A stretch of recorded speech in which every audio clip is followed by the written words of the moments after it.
दोस्तों, आपका स्वागत है आपके अपने YouTube चैनल कहानी मंथन पर।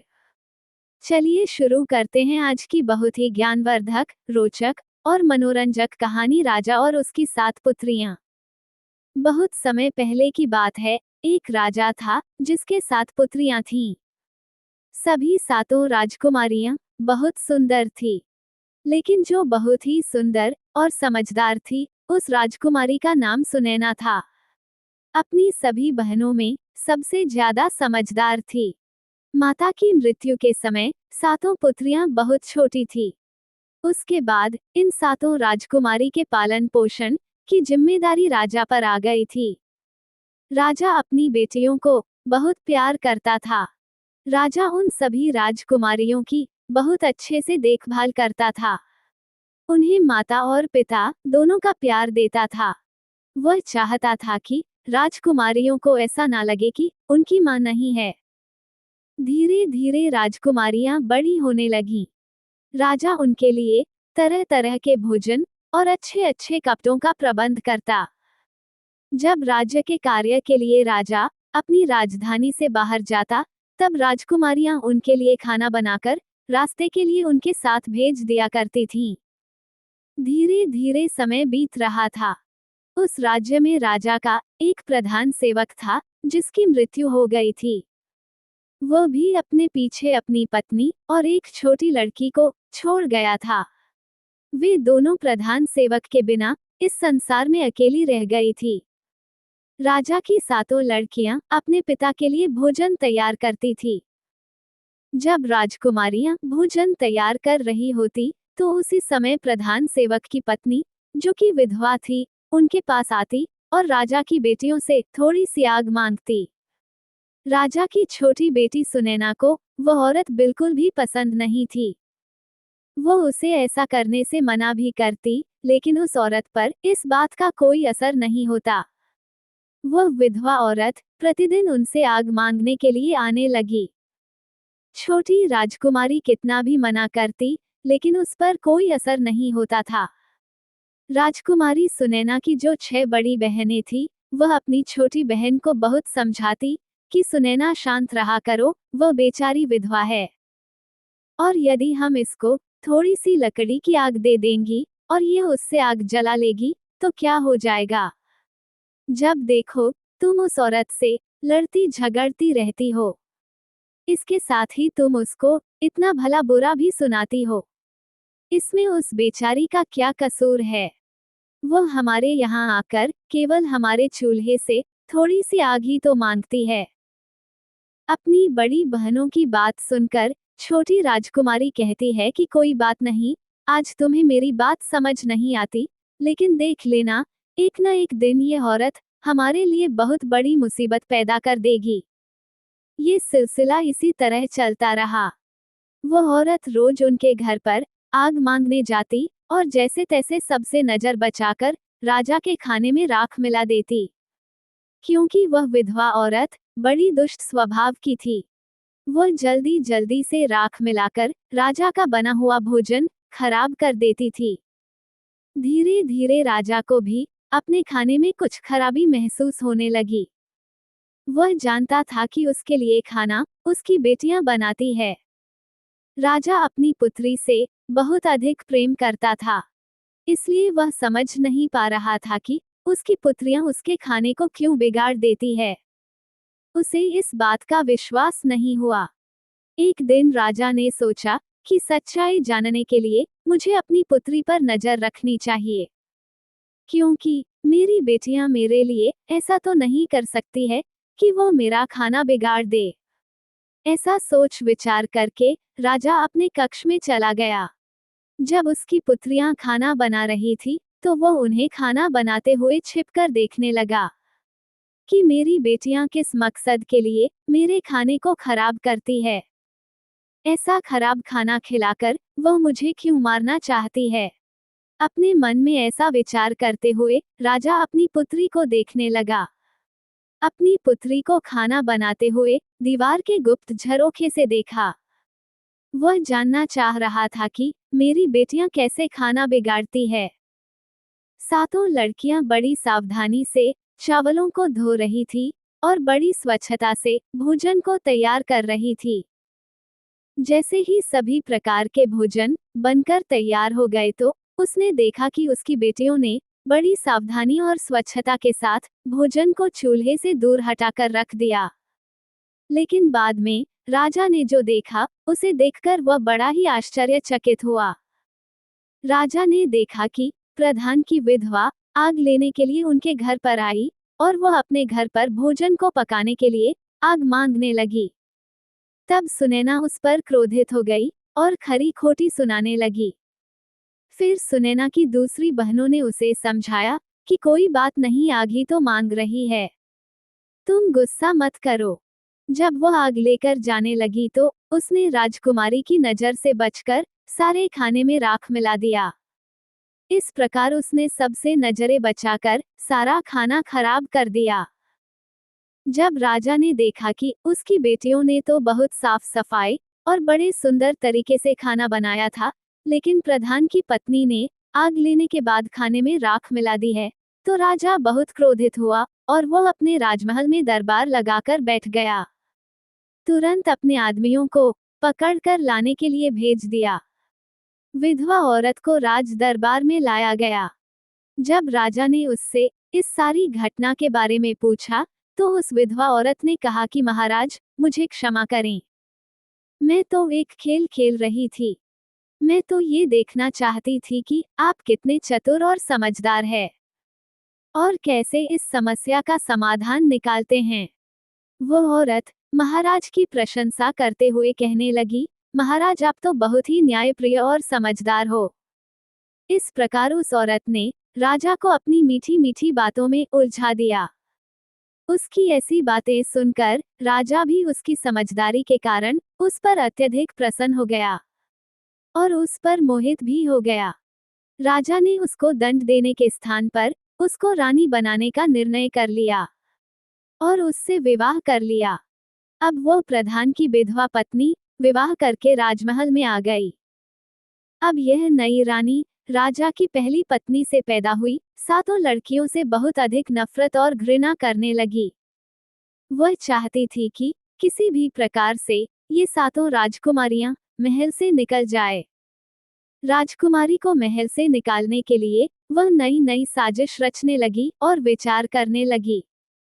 जैसे भी हो, उनको किसी भी तरह महल से भगा देने के बाद राजा की सारी धन संपत्ति के साथ साथ सभी प्रकार के ऐश्वर्य भी केवल उसके लिए ही होंगे। वह और उसकी अपनी पुत्री अब राज करेंगे।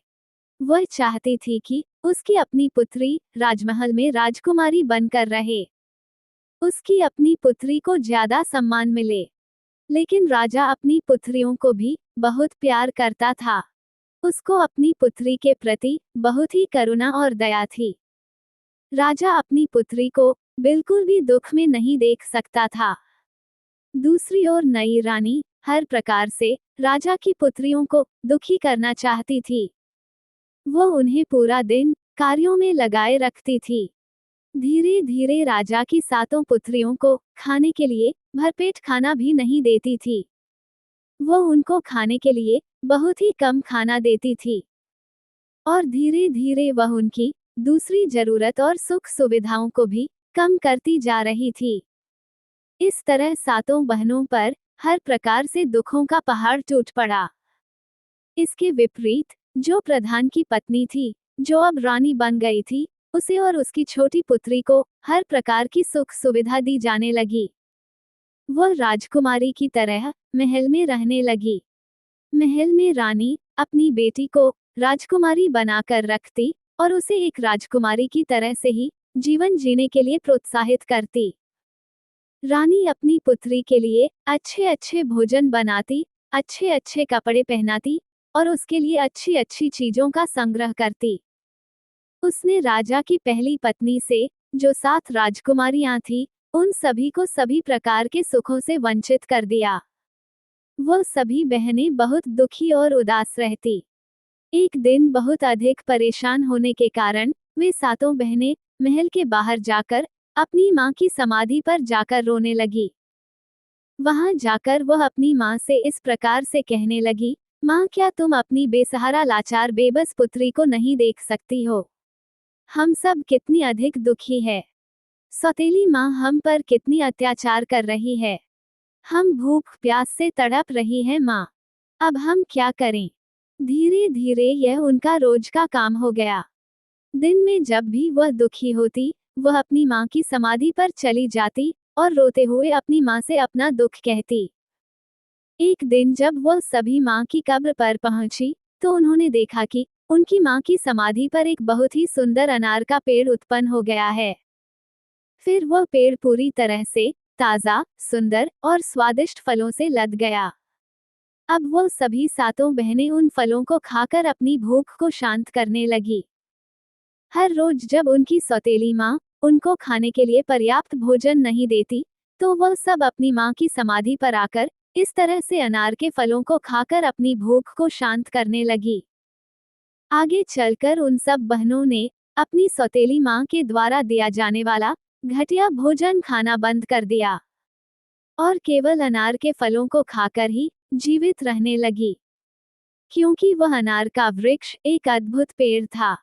उस पेड़ से फलों को जितना अधिक तोड़ा जाता, अगले दिन उससे अधिक पके और सुंदर स्वादिष्ट फल लग जाते, जो इन सब बहनों के भोजन के लिए पर्याप्त होते।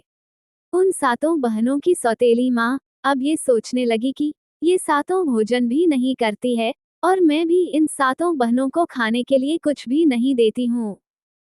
मैं इन्हें इतना दुखी करती हूँ, फिर भी यह सभी इतनी सुंदर और स्वस्थ कैसे दिखाई दे रही है।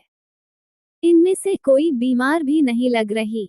इनका आकर्षण भी दिन पर दिन बढ़ता जा रहा है। ये सब कैसे हो रहा है? जबकि अपनी बेटी को मैं इतना कुछ अच्छा अच्छा खिलाती हूँ, तब भी इनके आगे सूखी लगती है। इस तरह से अब सातों राजकुमारियां अपनी माँ की समाधि पर जाती, सुंदर स्वादिष्ट अनार के पके फलों को खाती और अपनी माँ का इसके लिए धन्यवाद करती। जब उनकी सौतेली माँ से रहा नहीं गया, तो उसने इसका रहस्य जानने की सोची और एक दिन उनकी सौतेली माँ ने अपनी बेटी को उनका पीछा करने के लिए कहा। उनकी सौतेली माँ की बेटी उनका पीछा करते हुए उस समाधि के पास पहुंच गई और उसने देखा कि सातों की सातों बहनें अनार के पके हुए फलों को इकट्ठा कर रही है। तभी सुनैना ने उसे देख लिया और उसे देखकर सुनैना ने अपनी दूसरी बहनों से कहा कि तुम सब क्या देख रही हो? ये लड़की हम सब का पीछा कर रही है, सब कुछ देख रही है। चलो हम मिलकर इसको यहाँ से भगा देते हैं। इन अनार के फलों को छुपा देते हैं, नहीं तो ये यहाँ से जाकर सारी बातें अपनी माँ को बढ़ा चढ़ा कर बताएगी और ये हमारे लिए बहुत बड़ी परेशानी पैदा कर सकती है। लेकिन सुनैना की दूसरी बहनों ने कहा, अरे नहीं नहीं सुनैना, तुम इतनी अधिक परेशान मत हो। ये लड़की तो निर्दोष है। इसकी माँ हमें कष्ट देती है, तो इसमें इसका क्या कसूर है? ऐसा कहकर वे उसे अपने पास बुला लेती है और उसको भी खाने के लिए कुछ अनार दे देती है। वहां से लड़की अपने घर आकर अपनी माँ से कहती है कि माँ, ये सभी कोई भूखी नहीं रहती है। इनकी माँ की समाधि पर एक अनार का पेड़ है। ये सभी उस पेड़ से अनार के फल तोड़कर खाती है और उस पेड़ के फल भी बड़ी ही अद्भुत है। ऐसा मीठा फल अपने जीवन में मैं आज तक कभी नहीं खाई। बेटी के मुख से ऐसी बातें सुनकर रानी बहुत गुस्से में आ गई और वह सोचने लगी कि अब मैं इन्हें वहां से फल खाने से कैसे रोकूं। अगले दिन उसने अपना पूरा समय अपने कक्ष में ही बिताया। राजा ने अपने कक्ष में आकर रानी से पूछा कि रानी, तुम्हारे दुख और उदासी का क्या कारण है? रानी ने राजा से कहा कि मेरे सिर में बहुत दर्द है और ऐसा लगता है कि जैसे ये दर्द मेरी जान ले लेगा। अगर कोई मुझे मेरे इस दर्द से मुक्त कर सकता है, तो वह अनार का सुंदर पेड़ है जो तुम्हारी पहली पत्नी की समाधि पर है। वह अनार का पेड़ ही मेरा ये दर्द दूर कर सकता है। राजा के पूछने पर उसने कहा कि उस पेड़ को उखाड़कर उसकी जड़, उसके तने और साथ में उसके पत्तों को पानी में उबालकर जो जल तैयार होगा उस जल से मेरे सिर की मालिश करने पर मेरा सर दर्द दूर हो जाएगा। उसने कहा, अपने नौकरों को अपनी पहली पत्नी की समाधि पर भेजो और कहो कि समाधि पर जो अनार का पेड़ है, उसका जड़, तना और पत्तों समेत उखाड़कर मेरे पास यहाँ लेकर आओ। सेवकों ने तुरंत राजा की आज्ञा का पालन किया और उस सुंदर अनार के पेड़ को जड़ से उखाड़ कर ले आए। जैसे रानी ने बताया था, उसी प्रकार राजा ने सेवकों के द्वारा उस पेड़ को जल में उबालकर रानी के लिए उसे औषधि के रूप में तैयार करवा दिया। उससे रानी के सिर की मालिश की गई और उसे सेवन करवाया गया। सेवन करने के बाद उस क्रूर रानी ने राजा से कहा कि अब मैं बिल्कुल ठीक हो गई हूँ और बहुत अच्छा महसूस कर रही हूँ। जब अगले दिन सातों बहनें अपनी मां की समाधि पर गई, तो उन्होंने देखा कि वहां समाधि पर से अनार का पेड़ गायब हो चुका है। ये देखकर वह सभी परेशान हो गई और उन्होंने बहुत दुखी होकर रोना शुरू कर दिया। वे सोचने लगी कि अब वहां मां की समाधि पर अनार का पेड़ भी नहीं है, वो कहाँ जाएंगे और क्या खाएंगे। अनार का पेड़ न होने के कारण अब वह सभी फिर से भूखी रहने लगी। दुखी होकर वह अपनी मां से प्रार्थना करने लगी। तभी उन्होंने देखा कि अनार के पेड़ के स्थान पर एक छोटा सा तालाब बन गया, जो मक्खन जैसे पदार्थ से भरा हुआ था, जो जल्द ही सफेद ठोस बिस्कुट की तरह बन गया, जिसको रोती हुई सभी बहनों ने बहुत ही आश्चर्य के साथ देखा। ये देखकर सभी बहनें बहुत खुश हुई और उसमें से कुछ बिस्कुटों को लेकर खाने लगी, जो खाने में बहुत ही अधिक स्वादिष्ट थे और उन्हें बहुत पसंद भी आए। अगले दिन भी वही हुआ और इसके बाद अब रोजाना यही होने लगा। हर रोज सभी राजकुमारियां अपनी मां की समाधि पर जाती और देखती कि एक छोटे से तालाब में पहले मक्खन बनता है, फिर वो मक्खन बिस्किट का रूप ले लेता है और उस बिस्कुट को खाकर वह सब अपनी भूख को शांत कर लेती। अनार का पेड़ उखड़ जाने के बाद भी सातों राजकुमारी की पहले जैसी हालत देखकर रानी परेशान हो गई। उस दुष्ट रानी ने अपनी पुत्री को बुलाकर कहा, पता नहीं ये क्या हो रहा है। मैंने तो उस अनार के पेड़ को उखाड़वा दिया है, जो रानी की समाधि पर उगा था। फिर भी वह सब लड़कियां बिल्कुल भी दुखी नहीं लगती। न ही वह उदास है और न ही वह दुबली पतली हुई है। फिर वह अपना भोजन कहाँ से खाती है, क्योंकि महल में जो भोजन मैं उन्हें देती हूँ, उसे तो वो खाती नहीं है। इसलिए तुम फिर से उनका पीछा करके पता लगाओ। रानी ने अपनी पुत्री से कहा कि वह उन पर नजर रखे और देखे कि क्या माजरा है।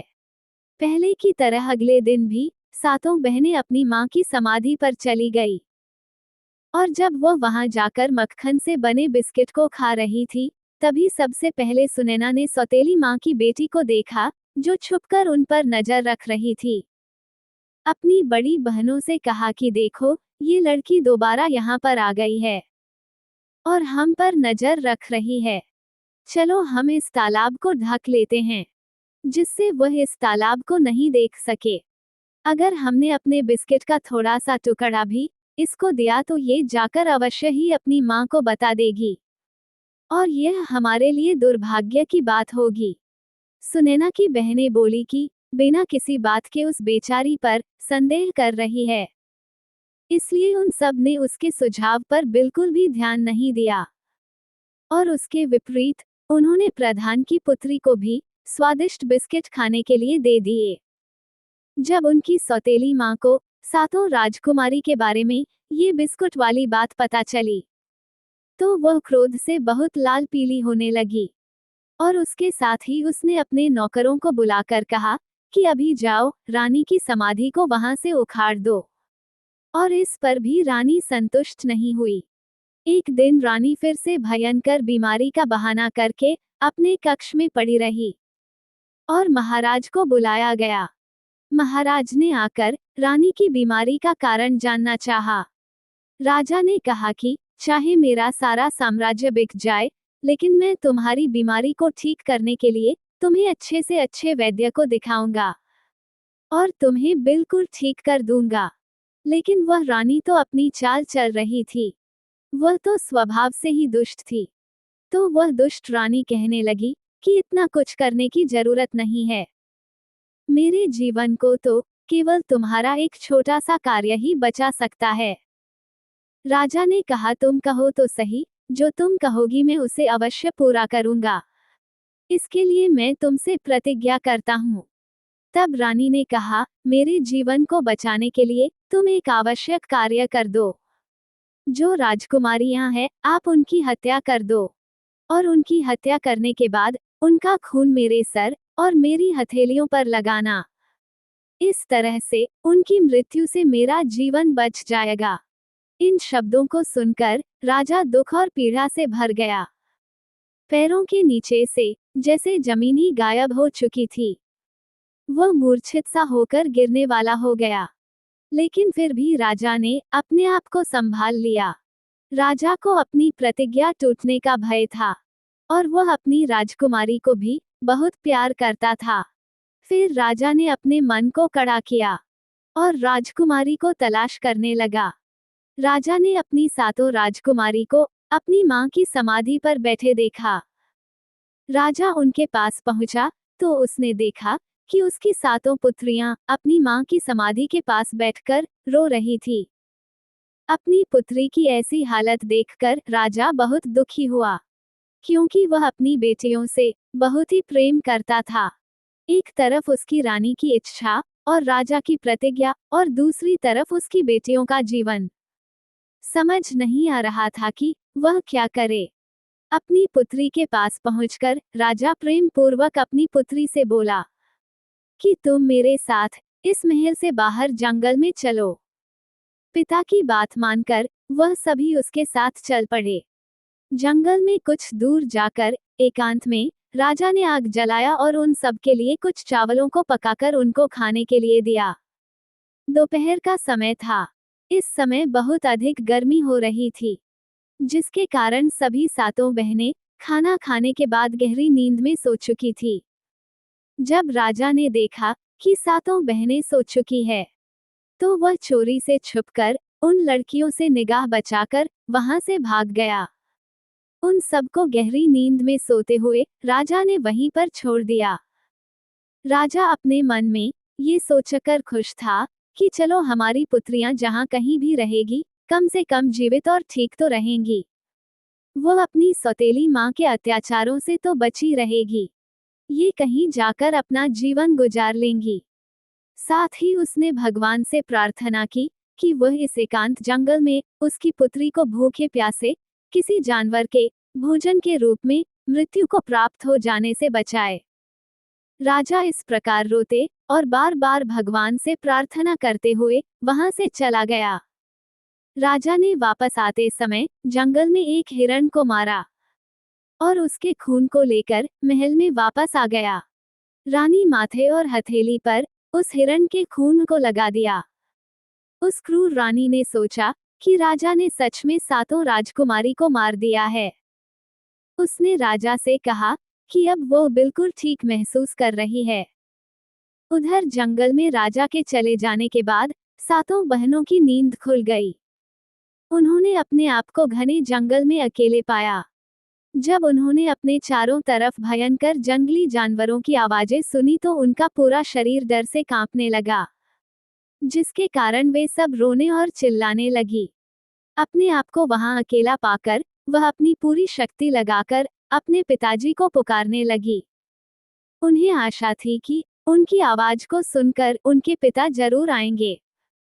उन सबको ऐसा करते हुए बहुत समय गुजर गया, लेकिन राजा नहीं आए। उसी दिन उस जंगल में एक दूसरे पड़ोसी राज्य के साथ राजकुमार वहां शिकार खेलने के उद्देश्य से आए थे। वे अपने राज्य के लिए वापस प्रस्थान कर रहे थे। तब उन राजकुमारों में से सबसे छोटे राजकुमार ने अपने भाइयों को रोकते हुए कहा कि भाई, जंगल में जरूर कोई फंसा हुआ है और हम सबको उनकी सहायता करने के लिए चलना चाहिए। आप सब लोग यहीं ठहर जाओ। मैं समझता हूँ कोई रो रहा है और किसी को बुला रहा है। क्या तुम सब इस आवाज को नहीं सुन रहे? चलो उस दिशा में चलते हैं जहां से यह आवाज आ रही है। तलाश करते हैं कि यह कौन है। इस तरह से छोटे राजकुमार ने अपने 6 भाइयों को बताया, तो सातों राजकुमारों ने जंगल को चीरते हुए अपने घोड़े को उस दिशा में दौड़ा दिया जिस दिशा से वह रोने की आवाज आ रही थी। कुछ ही समय में वह 7 राजकुमार जंगल में उस जगह पर पहुंच गए जहां पर वह सातों बहनें विलाप करते हुए रो रही थी। इस तरह से विलाप करते हुए देखकर राजकुमारों को दया आ गई। सबसे बड़ा राजकुमार बहुत अधिक आश्चर्यचकित हुआ और उसने बड़ी व्यग्रता से उनसे पूछा कि तुम सब यहाँ पर कैसे फंस गई हो और तुम कौन हो। उन राजकुमारी ने अपनी सारी कहानी उन सातों भाइयों को सुना दी। तब सातों राजकुमारों ने ये निश्चय किया कि भगवान की कृपा से यह मिली है, इनको हमें अपने साथ अपने राज्य में ले जाना चाहिए और उनके साथ विवाह करके इन्हें अपने साथ ही रखना चाहिए। इस तरह से सबसे बड़े राजकुमार ने सबसे बड़ी राजकुमारी से विवाह किया, दूसरे ने दूसरी से। इस तरह से सातों राजकुमारों ने विवाह कर लिया। सबसे छोटा राजकुमार ने राजकुमारी सुनैना से विवाह कर लिया, जो कि सबसे अधिक बुद्धिमान और सुंदर थी। 7 राजकुमारों की शादी 7 राजकुमारी से हो गई। विवाह करने के बाद सातों राजकुमार अपने राज्य में वापस लौट आए। उनके वापस आने पर पूरे राज्य की प्रजा में खुशी की लहर दौड़ गई। करीब 1 साल बाद सुनैना, जो सबसे छोटी राजकुमारी थी, उसको एक बेटा हुआ। बेटा होने पर परिवार के सब लोग खुश थे। उन्हें ऐसा लगता था कि लड़के का एक पिता नहीं बल्कि 7 पिता है और 7 माताएं हैं। वो सब उसे बहुत प्यार करते थे और सब मिलकर अपने बच्चों की तरह उसका पालन पोषण करते थे। इस तरह से धीरे धीरे समय बीतने लगा। वो बहुत खुश थे। इस तरह धीरे धीरे सुनैना का बेटा 2 साल का हो गया। एक दिन 7वें राजकुमार ने अपने भाइयों से कहा कि शिकार खेलने का मन है, मैं शिकार पर जाना चाहता हूँ। उसने अपनी पत्नी सुनैना से भी कहा कि मैं शिकार पर जाना चाहता हूँ। सुनैना और अपने भाइयों से आज्ञा लेकर वह शिकार पर निकल गया। लेकिन कई दिन बीत जाने के बाद भी वह वापस नहीं आया और दिन पर दिन बीते गए, लेकिन राजकुमार नहीं आया। यह कोई नहीं जान सका कि वह कहाँ चला गया और वापस क्यों नहीं आया। ये जानकर राजकुमारी को बहुत दुख हुआ। तब बाकी 6 भाइयों ने कहा कि हम वहां जाएंगे और उसे ढूंढ कर लाएंगे। उसके भाइयों ने कहा कि वे अपने भाई के बारे में जाकर देखेंगे कि उसके साथ क्या हुआ और वह कहाँ चला गया है। लेकिन वह 6 भाई भी वापस नहीं आए। ये जानकर सातों राजकुमारी को बड़ा दुख हुआ। जब उनके पति वापस नहीं आए तो उनके मन में विचार आने लगे कि उनके पतियों को किसी ने जंगल में मार दिया या उनके साथ कुछ गलत हुआ है। धीरे धीरे कुछ और दिन बीत गए, लेकिन सातों भाइयों में से कोई भी वापस नहीं आया। एक दिन सुनैना अपने पुत्र को पालने में झूला रही थी और सभी बहनें नीचे के कमरे में काम कर रही थी। उसी समय कोई महल के दरवाजे पर आया, जिसने काला लबादा पहन रखा था। वह स्वयं को एक साधु बता रहा था और उसने कहा वह भिक्षा मांगने के लिए आया है। नौकरों ने कहा कि तुम महल के अंदर भिक्षा मांगने के लिए नहीं जा सकते। राजा के सभी पुत्र इस समय बाहर गए हुए हैं। हम सबको लगता है कि वह सब मर गए हैं और उनकी विधवाओं को तुम्हारे भिक्षा मांगने से परेशानी हो सकती है, इसलिए तुम अंदर मत जाओ। द्वारपाल ने उसे खूब रोकने की कोशिश की, लेकिन उस आदमी ने कहा कि मैं एक साधु हूँ और साधु को भोजन खिलाना और साधु को भिक्षा देना कोई गलत काम नहीं है। लेकिन वास्तव में वह कोई साधु नहीं था। वह तो एक जादूगर था, जिसका नाम कालिया था। जादूगर कालिया महल में घुस रहा था और उसने वहां पर बहुत सी सुंदर वस्तुओं को देखा। अंत में वह उस कमरे में पहुंचा जहां राजकुमारी सुनैना अपने छोटे से बेटे को पालने में झूलते हुए उसको लोरी सुना रही थी। उसको देखते ही जादूगर कालिया ने सोचा कि इतनी अधिक सुंदर औरत जो स्वर्ग की किसी अप्सरा की तरह है, आज तक उसने अपने जीवन में कभी नहीं देखी। राजकुमारी सुनैना को देखकर वह जादूगर उस पर अत्यधिक मोहित हो गया और सीधा उसके पास चला गया। उसके पास जाकर उसने सुनैना से कहा कि मैं तुमको पसंद करता हूँ। तुम मेरे साथ मेरे घर चलो। मैं तुमसे विवाह करना चाहता हूँ। राजकुमारी सुनैना अपने कमरे में इस प्रकार एक अनजान व्यक्ति को देखकर हैरान थी। ऊपर से वह व्यक्ति उसे इस प्रकार विवाह करने की बात कर रहा था। राजकुमारी सुनैना ने कहा, मैं शादीशुदा हूँ। मेरा पति है। मुझे डर है कि उसकी मृत्यु हो चुकी है। फिर भी मेरा ये छोटा सा बेटा है, जिसके लिए मैं निश्चित रूप से यही रहूंगी और इसका पालन पोषण करूंगी। दुनिया में जीने के लिए मुझे पति के अलावा मुझे अपने बेटे के सहारे की जरूरत है, जो मेरे पास है।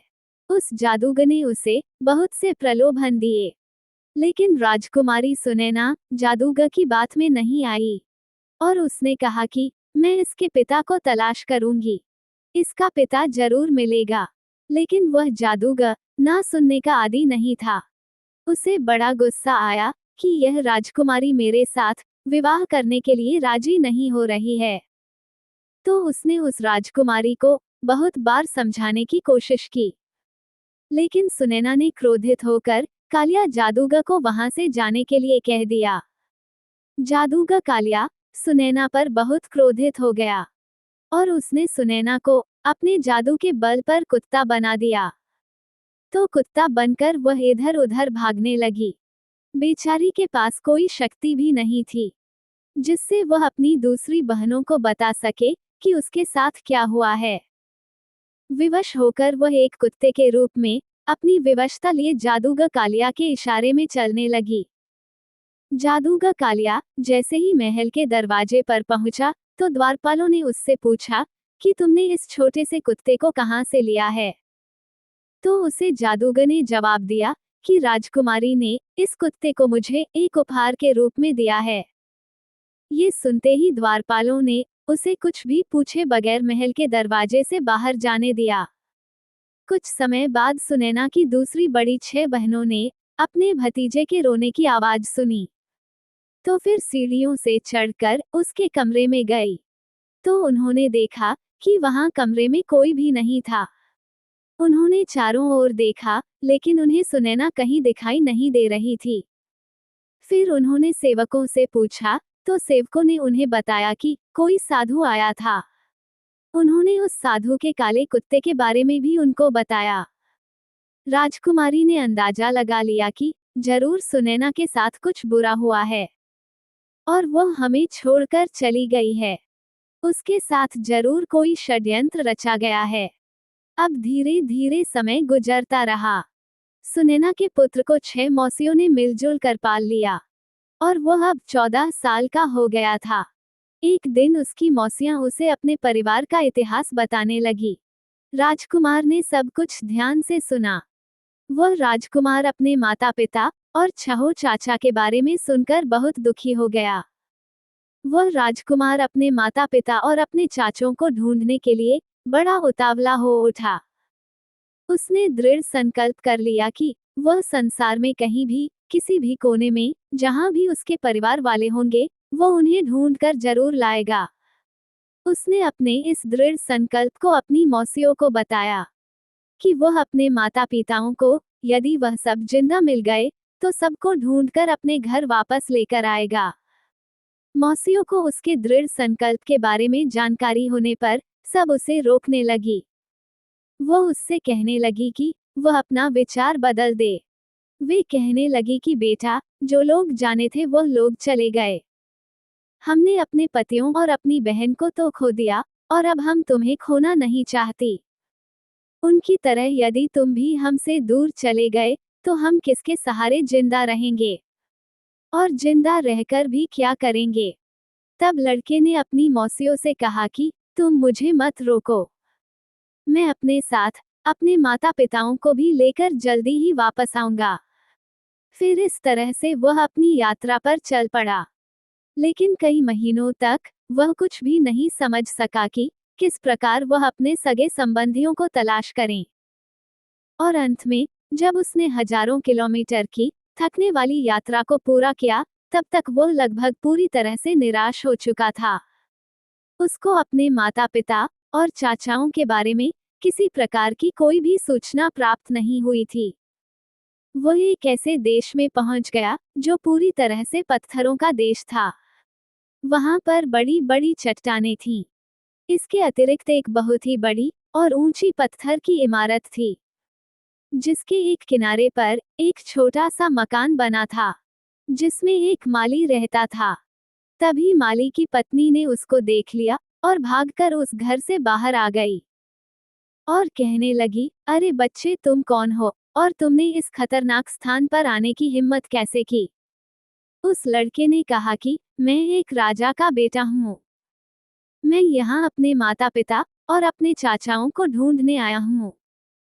लड़के की बात सुनकर माली की पत्नी ने कहा कि ये देश और यह स्थान एक महान जादूगर का है। उसके पास हर प्रकार की शक्ति है। जो भी व्यक्ति उसकी आज्ञा का उल्लंघन करता है या उसका अपमान करता है, उसको वह अपनी जादू की शक्ति से पत्थर या पेड़ बना देता है। तुम यहाँ पर जो सभी प्रकार के पेड़ और पत्थर देख रहे हो, ये सब कभी जीवित प्राणी थे। इन सब को हमारे मालिक जादूगर ने अपनी शक्ति से इस रूप में बना दिया है। कुछ समय पहले एक राजा यहाँ आया था। कुछ समय बाद उसके 6 भाई भी यहाँ पर आए थे। जादूगर ने उन सबको पत्थर और पेड़ में बदल दिया। यही लोग दुर्भाग्यशाली लोग नहीं थे। इनके अतिरिक्त एक बहुत सुंदर रानी, जिसको उसने इस बड़ी इमारत में कैद करके रखा है, जिसको जादू करके पिछले 12 सालों से कैद करके रखा है। जादूगर उससे विवाह करना चाहता है, लेकिन वह जादूगर से नफरत करती है। माली की पत्नी की बातें सुनकर छोटे राजकुमार ने विचार किया, अवश्य ही यह सब मेरे माता पिता और मेरे चाचा ही है। आखिरकार अंत में मैंने उन सबको खोज ही लिया। इसके लिए मैं इतने समय से भटक रहा था। इसके बाद उसने अपनी कहानी उस माली की पत्नी को बताई और उससे प्रार्थना की कि वो उसकी सहायता करें। उसने उस माली की पत्नी से कहा कि वह उसे और लाचार लोगों के बारे में और अधिक जानकारी दें। उसने माली की पत्नी से विनती की कि वह उन बेबस और लाचार लोगों को उस जादूगर से बचाने में उसकी मदद करें। माली की पत्नी ने उसकी बात सुनकर और लाचार लोगों के बारे में सोचकर उसका साथ देने के लिए उससे वादा कर दिया। सोचा कि हो सकता है कि इसकी मदद करके हम भी इस जादूगर से बच जाए, क्योंकि वह भी उनके जुल्मों के शिकार थे। इसलिए उसने उस लड़के का साथ देने के लिए हामी भर ली। अब इस तरह से दोनों आपस में मित्र बन गए और माली की पत्नी ने उसको अपना रूप बदलने के लिए कहा। उसने समझाया कि तुम अपना रूप बदल लो, कहीं जादूगर ने तुमको देख लिया तो वह तुम्हें भी पत्थर में बदल देगा। राजकुमार तैयार हो गया और माली की पत्नी ने उस राजकुमार को अपनी एक साड़ी पहना दी और उसे बता दिया कि आज से तुम सबकी नजरों में मेरी पुत्री हो। थोड़े समय बाद ही एक दिन जादूगर कालिया अपने सुंदर बगीचे में घूम रहा था। तभी वहां एक छोटी लड़की को देखकर उस जादूगर ने माली की पत्नी को अपने पास बुलाया और उससे पूछा, ये लड़की कौन है? तो माली की पत्नी ने कहा कि वह उसकी पुत्री है। उस जादूगर और राजकुमार की पहली मुलाकात हुई। राजकुमार एक लड़की के भेष में जादूगर से अपनी पहचान छुपाकर मिलता है और जादूगर उसको देखकर उसे कहता है कि तुम बहुत ही सुंदर हो। कल तुम वहां बड़ी इमारत में रहने वाली सुंदर औरत के लिए मेरा पहला उपहार लेकर जाओगी। वह बहुत खुश हो गया कि कल वह अपनी माँ के लिए कोई उपहार लेकर जाएगा और इस बारे में उसने माली की पत्नी को बताया। विचार विमर्श करने के बाद उसने निश्चय किया कि वह इसी वेश में रहेगा, क्योंकि इस वेश में उसको कोई पहचान नहीं सकता था। उसने निर्णय लिया कि उचित अवसर आने पर वह अपनी माँ को चुरा लेगा। जब सुनैना की शादी राजकुमार के साथ हुई थी तो राजकुमार ने उसको एक छोटी सी अंगूठी दी थी। जिस पर उसका नाम लिखा हुआ था। उस अंगूठी को सुनैना ने तब अपने पुत्र की उंगली में पहना दिया था। जब उसका पुत्र समय के साथ बड़ा हुआ तो उसकी मौसियों ने उस अंगूठी का आकार राजकुमार की उंगली के आकार का बनवाकर उसे पहना दिया था, जो उसने अपनी उंगली में अभी भी पहन रखी थी। माली की पत्नी ने राजकुमार को सुझाव दिया कि तुम कुछ हिस्सा इस गुलदस्ते में छुपा कर रख दो, जिसे देखकर तुम्हारी माँ तुम्हें पहचान जाए। वहां एक दरबान हमेशा बेचारी राजकुमारी सुनैना के ऊपर नजर रखता था। कैद में होने के कारण उसकी हर समय सख्ती से निगरानी रखी जाती थी। माली की पुत्री के रूप में राजकुमार को हर रोज फूलों का गुलदस्ता जादूगर की तरफ से अपनी मां तक पहुंचाने का मौका मिल चुका था। वह रोज फूलों का गुलदस्ता रानी तक पहुंचाने लगा। जादूगर की एक दासी हमेशा उसकी मां के कमरे में रहती थी। एक दिन किस्मत ने उस राजकुमार का साथ दिया और उसको एक ऐसा मौका मिल गया जब कमरे में उसकी मां के अतिरिक्त और कोई दूसरा व्यक्ति नहीं था, तो उसने अपनी उंगली में पहनी अंगूठी को निकालकर उसे फूलों के गुलदस्ते में बांधकर अपनी मां सुनैना के कदमों में डाल दिया। इस अंगूठी के जमीन पर गिरते ही आवाज आई। जैसे ही सुनैना ने उस फूल के गुलदस्ते की ओर ध्यान दिया, सुनैना ने देखा कि इन फूलों के अंदर ऐसा क्या है जो यह विचित्र आवाज कर रहा है। ध्यान से देखने पर उसने एक छोटी सी अंगूठी को फूलों के साथ बंधे हुए पाया। उस अंगूठी को पहचानते ही जब उसने फूलों का गुलदस्ता लाने वाली लड़की की ओर देखा, तो लड़की बना राजकुमार ने उसे अपने बारे में बताया। अपने पुत्र द्वारा बताई गई सारी कहानी पर उसको तुरंत विश्वास हो गया। राजकुमार ने अपनी मां से कहा कि कितनी खोज करने के बाद उसने उनको प्राप्त कर लिया है और उसे बचाने की कोशिश कर रहा है। अपने जीवन को खतरे में डालकर वह अपने माता पिता और चाचाओं को दुष्ट जादूगर के यहाँ से मुक्त करा कर ले जाएगा।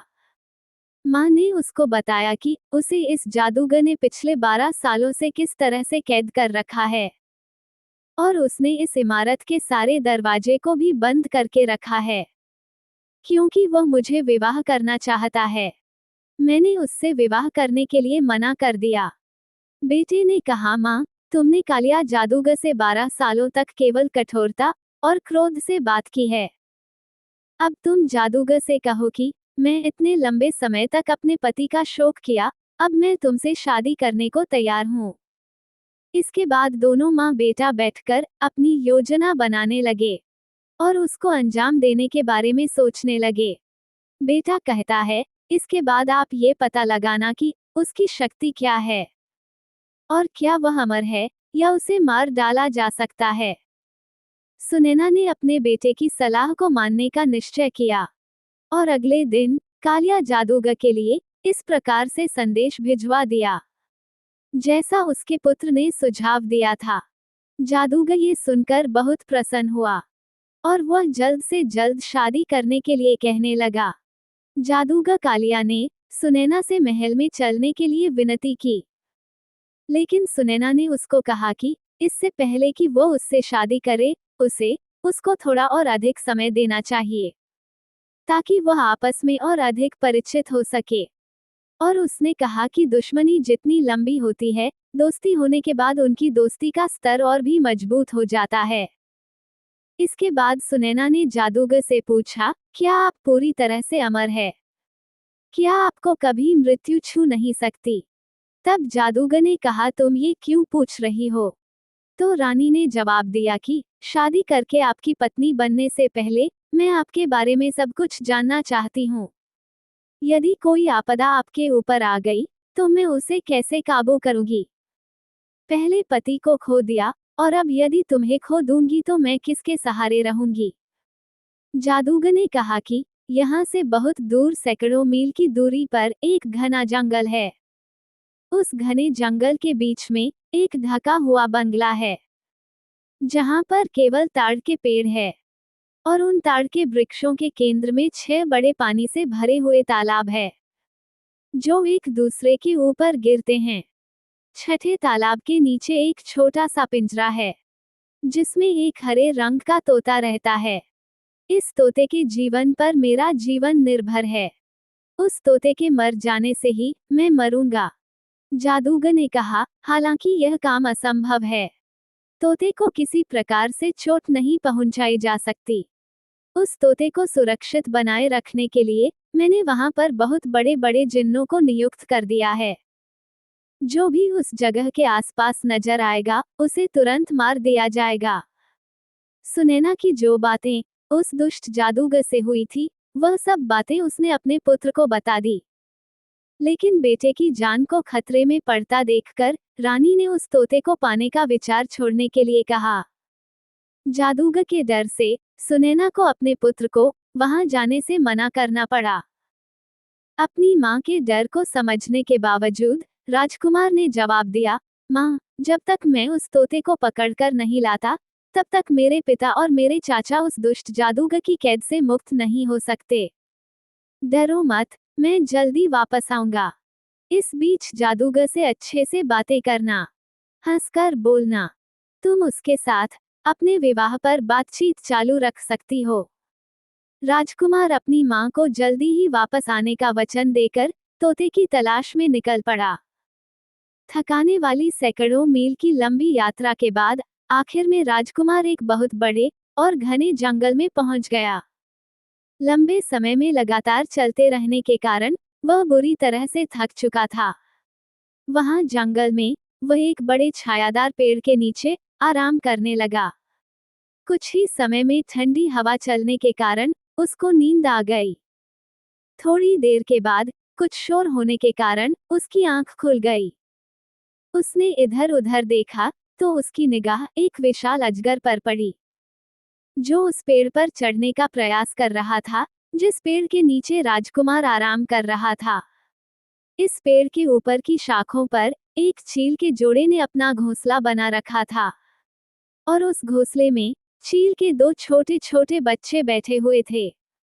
चील के वह बच्चे इस समय घोंसले में अकेले थे। उन्होंने अपनी तरफ बढ़ते हुए सांप को देख लिया था।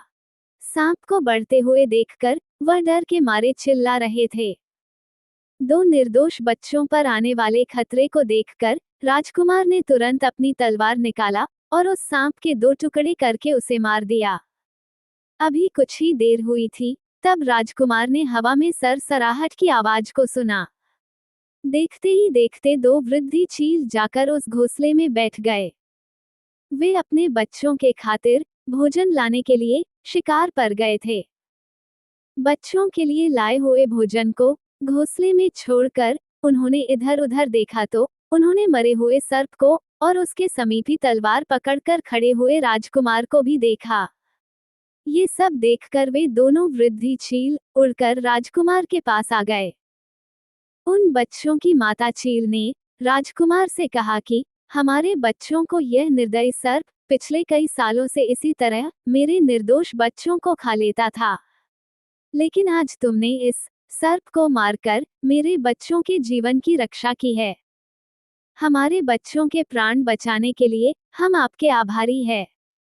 अगर तुम्हें किसी भी प्रकार से हमारी जरूरत पड़े तो हमें याद करना। ये सुनकर राजकुमार बहुत अधिक खुश हुआ। उनके पूछने पर राजकुमार ने उन्हें अपनी पूरी कहानी बताई। उन्होंने कहा कि इस जंगल में तुम्हारे बताए हुए स्थान को ढूंढने के लिए हम तुम्हारी मदद कर सकते हैं। इसके बाद उन दोनों चीलों ने अपने पंखों को फैलाया और उस पर राजकुमार को बैठा लिया और उसे लेकर वे आकाश मार्ग से यात्रा करने लगे। वो उस राजकुमार को अपने पंखों पर बैठाकर बहुत दूर दूर तक ले गए। जब उसे लेकर घने जंगल में पहुंच गए तो एक स्थान पर उन्होंने गोल घेरे में उगे हुए बहुत सारे ताड़ के पेड़ कतार से खड़े हुए देखे। आकाश में अपने सर को उठाए हुए उसके मध्य में 6 पानी से भरे तालाब भी थे। ये दिन में दोपहर का समय था, इसलिए इस समय गर्मी बहुत अधिक पड़ रही थी। चारों तरफ वृक्षों पर बैठे जिन और शैतान सभी गहरी निद्रा में सो रहे थे। वह सब हजारों की संख्या में थे। ये किसी भी साधारण व्यक्ति के लिए असंभव था कि इन दैत्यों और राक्षसों को आमने सामने की लड़ाई में हरा दे। इस बीच चील अपने मजबूत पंखों के साथ नीचे की तरफ उतरने लगे। जमीन से थोड़ा ही ऊपर थे, तभी वह राजकुमार चील के पंखों से नीचे जमीन पर कूद पड़ा और उन चीलों के साथ मिलकर राजकुमार ने केवल एक ही प्रयास में उन सभी 6 पानी से भरे तालाब को प्रदूषित कर दिया। इसके बाद उसके अंदर से जाने वाली सीढ़ियों से होकर राजकुमार उस हरे रंग वाले तोते के पास पहुंच गया। राजकुमार ने उस तोते को कपड़े में लपेटकर अपने लबादे की जेब में डाल लिया। जैसे राजकुमार चील के पंखों पर सवार होकर आकाश मार्ग से अपनी यात्रा को चला, तभी नीचे पेड़ों पर रहने वाले सभी जिन और शैतान जो अभी तक सोए हुए थे, वो सभी जाग गए और सभी उनको आकाश में देखकर चिल्लाने लगे। वहां जंगल में पूरी तरह से अफरा तफरी मच गई। उन्हें ये पता लगते ही कि उनका खजाना तो गायब हो चुका है, उन सब की डरावनी चीखों से पूरा जंगल गूंज उठा। सैकड़ों मील की उड़ान भरने के बाद वह चील वहां से अपने घर पर आ गए। ये वही विशाल वृक्ष था जिस पर उनका घोंसला बना हुआ था। वहां पहुंचकर राजकुमार ने उन दोनों चीलों से कहा कि आपने मेरे लिए बहुत अच्छा कार्य किया है। अगर मुझे कभी आपकी जरूरत पड़ी तो मैं आपको अवश्य ही बुला लूंगा और आपसे सहायता लेने में मैं कभी नहीं हिचकूंगा। इसके बाद राजकुमार ने वहां से अपनी वापसी की यात्रा को शुरू कर दिया और वह तब तक चलता रहा जब तक कि वह एक बार फिर से उसे दुष्ट जादूगर कालिया के महल तक नहीं पहुंच गया। वह महल के दरवाजे के पास नीचे बगिया में बैठकर उस तोते के साथ खेलने लगा। जादूगर कालिया ने उसे अपने महल की खिड़की से देखा और तुरंत भागकर उस राजकुमार के पास आया और कहा, मेरे बच्चे, तुम इस तोते को कहां से लेकर आए हो? तुम इस तोते को मुझे दे दो, मैं तुम्हें बहुत धन दौलत दूंगा। लेकिन राजकुमार ने जादूगर को मना कर दिया। राजकुमार ने कहा कि नहीं, मैं अपने तोते को तुम्हें नहीं दे सकता। ये कई सालों से मेरा प्रिय पालतू पक्षी है। फिर जादूगर ने कहा, अगर ये तुम्हारा पुराना और मनपसंद प्रिय पालतू पक्षी है तो मैं समझ सकता हूँ, तुम इसको मुफ्त में तो दोगे नहीं। बताओ, तुम इस तोते की क्या कीमत लोगे? राजकुमार ने कहा कि साहब, मैं अपने प्यारे तोते को नहीं बेच सकता।